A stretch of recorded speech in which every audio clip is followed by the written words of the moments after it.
When talking about the future of the James Bond series, we often think of who should be the next actor. Should it be Tom Hiddleston, Theo James, Idris Elba, Henry Cavill, Rob Stark? It could be any one of these actors, and like I said in my last video, I think that any actor they end up choosing to be the next James Bond will probably be a good choice. But that's not to say there isn't one actor who I think would be the perfect James Bond for Bond 26. This actor has played James Bond in the past. This actor also wasn't given the greatest swan song of a Bond film. He was also kicked to the curb when I believe he could have given us 1, 2, maybe even 3 more great performances as Bond. The actor I'm talking about, of course, is Pierce Brosnan.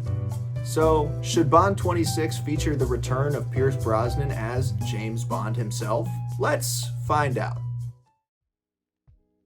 It might sound like a crazy question to even ask, but just hear me out and I think you'll see where I'm coming from. I think bringing him back could be the exact direction this franchise needs to go in. Like I mentioned a little bit in my last video about Bond, the producers at Eon essentially kicked Pierce Brosnan out of the James Bond role in favor of doing a more faithful adaptation of the Ian Fleming novel Casino Royale.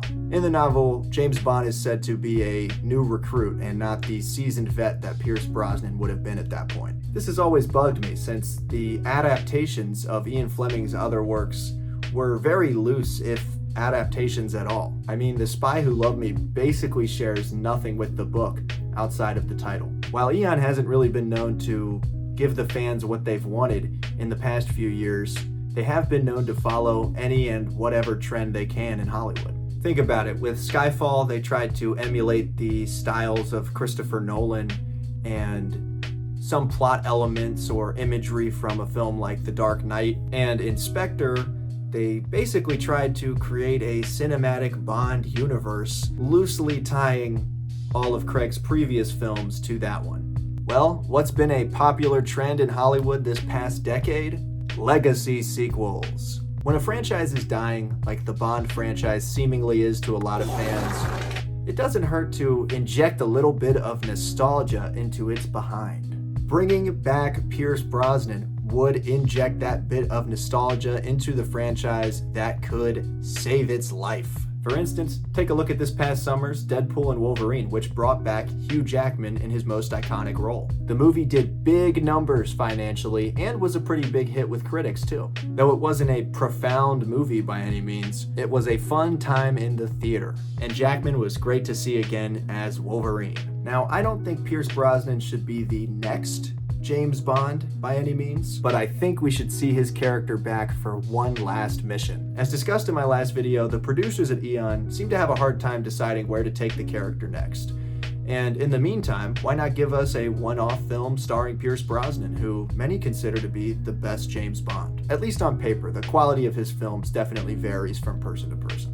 Brosnan's tenure as Bond ended on an admittedly sour note with Die Another Day, although I don't think it's as bad as many people say. I'd argue at least 2 of the Craig films are much worse than Die Another Day. This definitely affected the legacy of Pierce Brosnan as James Bond, but I think in recent years, public opinion has swayed more in favor of his movies than it used to be. GoldenEye is still considered to be one of the best films in the series by me and many other fans. The reaction to his second 2 films isn't as positive, but like I said, the public opinion is swaying more in their favor recently.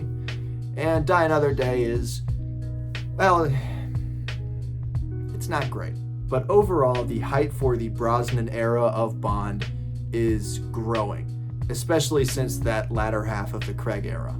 Let's discuss the elephant in the room. Pierce Brosnan is old. He's only 71, which doesn't make him ancient or anything, but I wouldn't call him a spring chicken. I do think most people would agree that he looks better at 71 than Roger Moore did at 57 in A View to a Kill. So there's that. Maybe that's just me, but I don't think there's anything wrong with an older Bond on screen. Though none of the Bond actors have gone out on a super high note, other than Timothy Dalton in License to Kill, of course, history can be rewritten, and Pierce Brosnan can go out on the highest note of them all.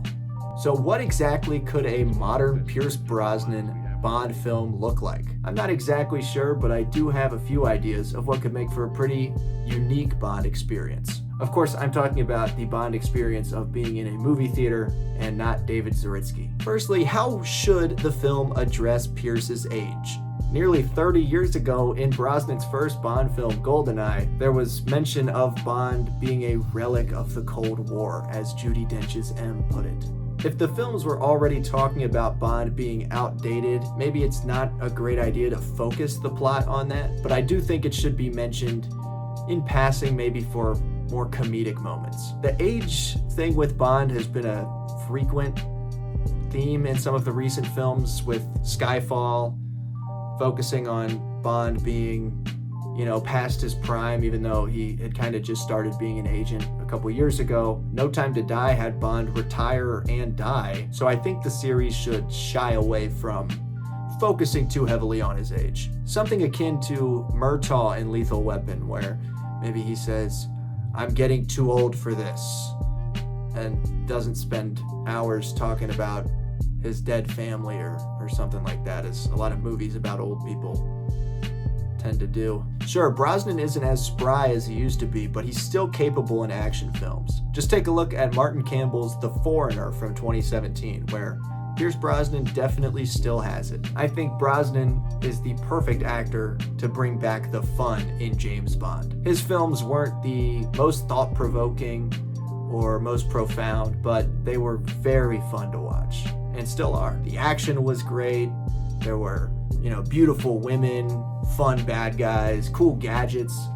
Just a good time at the movies. Even Die Another Day, for all its faults, is still an entertaining movie to watch, and I would rather watch it over any boring Bond movie. Speaking of fun, I think that composer David Arnold should return to the film and deliver a bombastic, exciting score featuring lots of the Bond theme, which is something that a lot of recent Bond films have kind of forgotten about. The Bond theme shouldn't be reserved for one scene in the movie or the credits of the movie.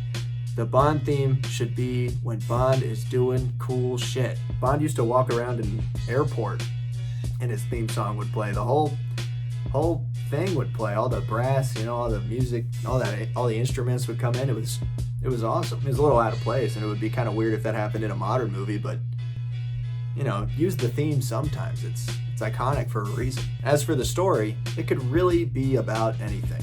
I think a tech-based villain could be really cool and kind of in line with some of Brosnan's earlier foes. You had, of course, the GoldenEye satellite.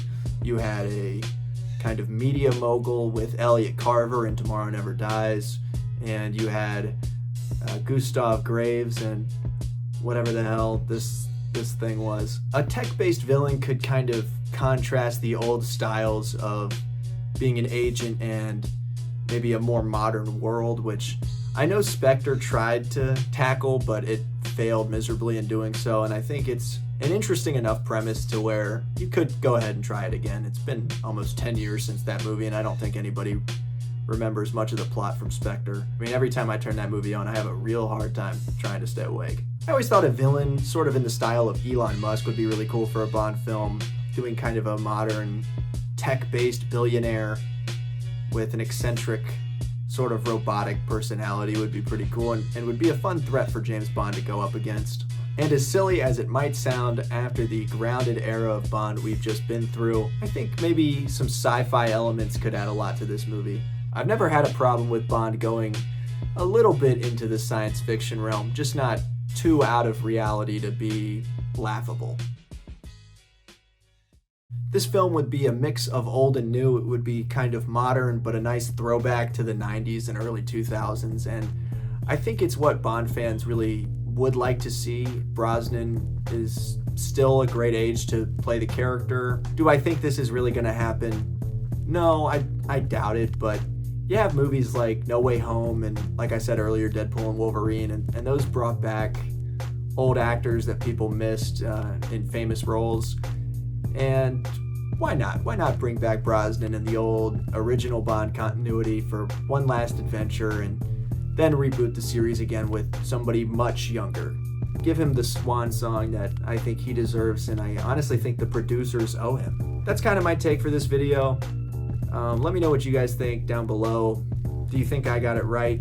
Do you think Brosnan would even come back? I'm not sure if he would. I know he said he'd like to see Cillian Murphy play the next Bond or something like that, but I think I'd like to see him play the next James Bond and then maybe pass it on to a much younger actor. If you want to see another video, you can click right here. And also right here, I also have a podcast now. It's called The Real Deal. It is with my friend AJ over at IBN Studios. And a link to that channel will be down in the description. And right in the middle here is my face. And above my face is my Instagram and TikTok. So thank you guys so much for watching. This has been Jack Roney, the movie guy, signing off.